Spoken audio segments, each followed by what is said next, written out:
In anime, and quite frankly all visual mediums, heavy product placement is routinely dismissed as commercial intrusion. Code Geass is no exception to this rule. Quite frankly, it might actually be one of the most well-known examples of this. It's widely memed for its unblinking integration of Pizza Hut sponsorship. From the students of Ashford Academy all eating pizza on a regular basis, to C2 having a plush of the literal mascot of Pizza Hut. One can only love this utterly ridiculous level of sponsorship. However, what if I told you a structural analysis of the text reveals an entirely different narrative function? Yes, that's right. I'm telling you the pizza in Code Geass is not merely a vehicle for corporate capital. It operates as the central semiotic device for character intimacy and human vulnerability. In this universe dominated by theatricality, weaponized identities, and literal masks, the pizza box is a narrative threshold, separating the grand stage of global geopolitics from the soft human side of each of our characters and their connections to each other. To understand this framework, we must first trace the domestic trajectory of C2 and Lelouch v. Britannia. That's right, central to C2's characterization is her methodical accumulation of pizza award stickers.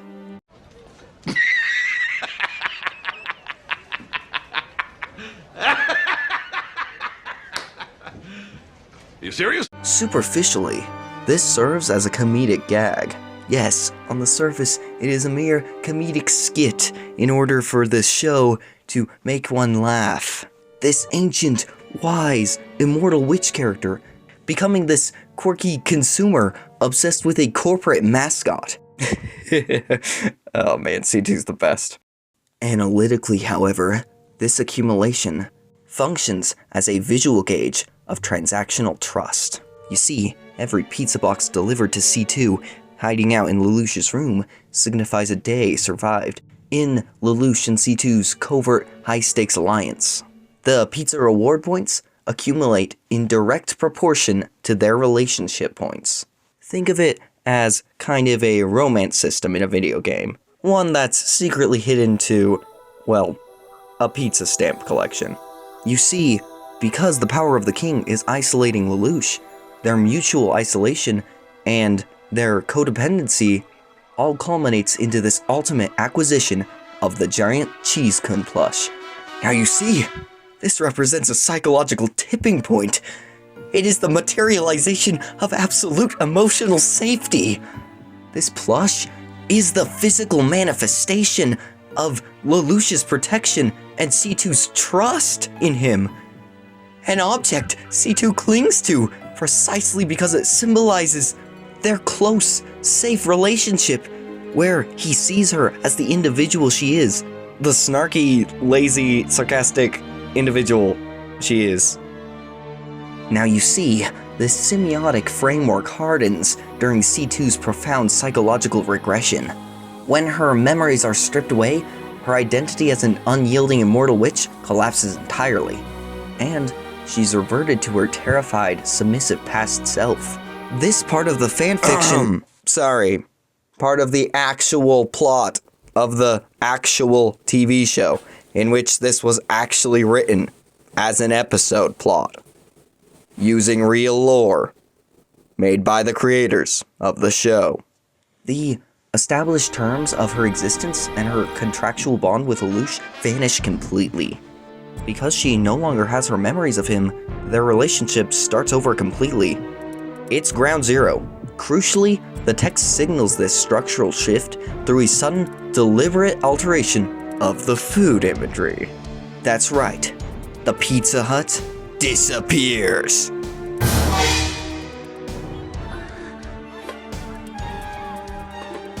It's called pizza. In their place, Lelouch presents her with a completely different iteration of pizza. This Japanese-style pizza. This directly mirrors the dissolution of her personality.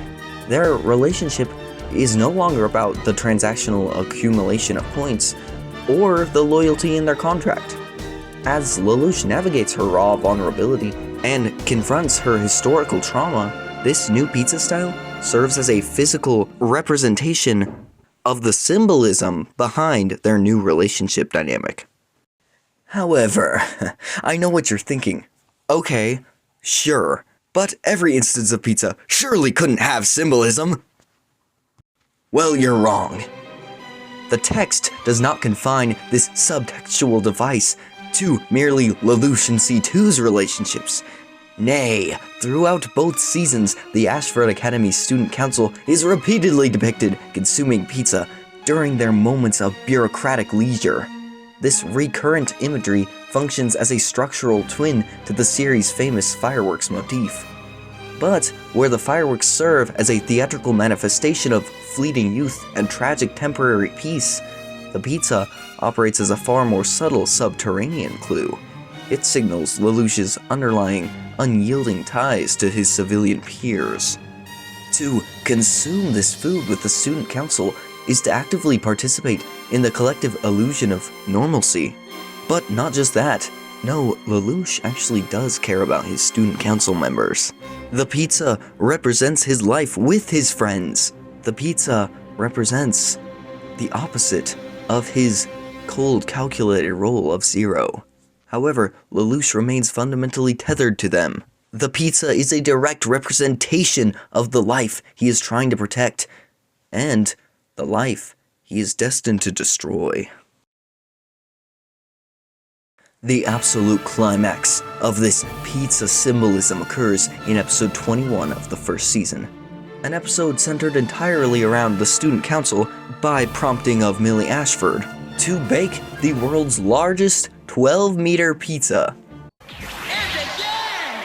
Can he get it any larger, folks? Come on, Sir Suzaku, we've got high hopes. In traditional narrative analysis, this episode is frequently dismissed as jarring anime filler. Plebeians. Absolute trash tier rage bait.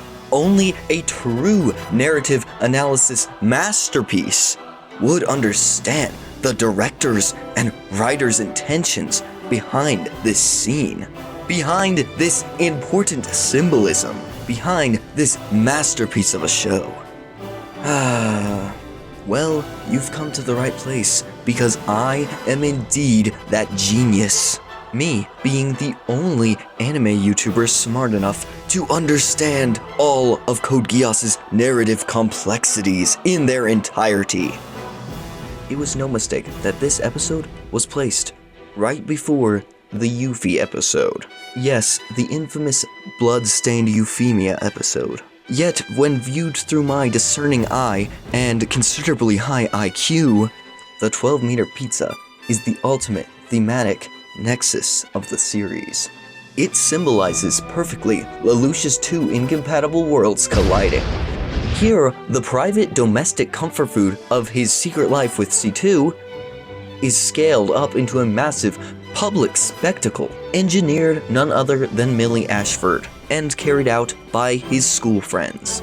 The catastrophic failure of this project, where the giant pizza is ruined and tossed carelessly into a tree by the mistake of Suzaku, it serves as a brilliant piece of foreshadowing. It demonstrates the grand scale of geopolitical conflict and military violence, and shows that it cannot coexist with domestic peace. The destruction of the giant pizza is more than just one of the funniest scenes in the show. C2 mourning the giant pizza's death. Pizza. C2 mourning the giant pizza's death is a warning that Lelouch's actions that he's about to take are going to cause catastrophic consequences. And they do. Innocence is shattered when Lelouch accidentally Geass's Yuffie and eventually takes over Ashford Academy as his base during the Season 1 finale terrorist attack. In reality, the giant pizza death serves as deep symbolically structural narrative writing. I assure you, it wasn't just school antics for fun, because no self-respecting writer or director would ever make anything for comedy. The fanbase of Code Geass knows that very well. And now finally, that I've unraveled all of Code Geass's deep, hidden symbolic secrets, surely they'll stop whining about the school episodes. Yes! The Pizza Hut logo was never just a commercial insert. It was the symbolism of a normal life that Lelouch v. Britannia had to sacrifice to change the world.